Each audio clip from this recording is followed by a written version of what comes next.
모든 시험은 7일이면 충분하다. 스즈키 히데아키 작가의 7일 공부법 표지에 적힌 문구입니다. 상당히 도발적이고 강렬합니다. 솔직한 제 생각을 말하자면 모든 시험이 7일이면 충분하진 않습니다. 7일이면 되는 시험이 있고 아닌 시험도 있죠. 당장 저보고 다시 세무사 시험을 보라고 해도 일주일 만에 합격할 자신이 없거든요. 책 표지야 모든 시험은 일주일이면 충분하다 했지만 사실 일종의 선언이라고 생각하시면 될 듯합니다. 지렛대만 있으면 지구를 들어 올릴 수 있다고 했던 아르키메데스처럼 말이죠.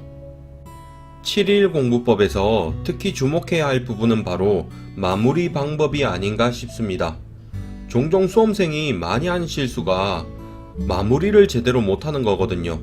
마지막에는 스퍼트를 올려서 공부 속도를 높여야 하고 기왕이면 중요한 것 위주로 공부해야 합니다. 조금 과장되게 말하자면 대부분 시험은 마지막을 잘 공부하기 위해 이전 단계에서 공부를 해왔다고 볼 수도 있어요. 우리는 계속 무언가를 잊어버립니다. 암기를 계속하면 할수록 망각 속도가 늦춰지지만 망각이 멈추지는 않습니다. 그렇기 때문에 시험 직전에 잊어버리는 속도보다 더 빨리 외울 필요가 있습니다. 7일 공부법은 공부 기간이 짧기 때문에 시험 직전에 중요한 것을 외우라고 합니다. 중요한 부분을 잊어버리기 전에 시험장을 들어가라는 거죠. 이런 전략은 확실히 단기 합격이 가능한 시험에서 유용한 전략이라고 생각합니다. 중요한 것부터 공부했다가 정작 시험을 망치는 사람도 많으니까요.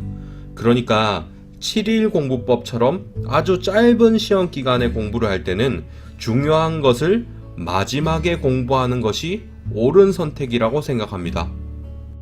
그런데 수험 기간이 1년 이상인 시험이라면 중요한 것을 마무리 단계에서 보기 시작하면 큰일 나요. 보통 수험 기간이 긴 시험은 한 번만 봐서는 문제를 풀 수 없는 것들이 많거든요. 그런데 마무리 단계에서 중요한 것을 보기 시작하면 늦을 수 있죠. 그러니까 만약 어려운 시험이라면 중요한 부분을 찾아서 어느 정도 회독수를 쌓고 마무리 단계에서 도 공부하는 것이 좋을 듯 합니다. 실제로 저는 세무사 공부를 할 때 단권화, 회독 가속, 마무리의 단계로 공부하라고 합니다.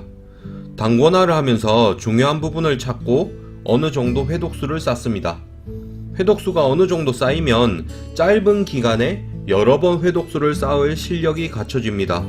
그렇게 실력이 쌓이면 마지막 한 달 정도의 기간 동안 여러 번 배운 내용을 다시 한번 훑으면서 마무리를 하도록 합니다.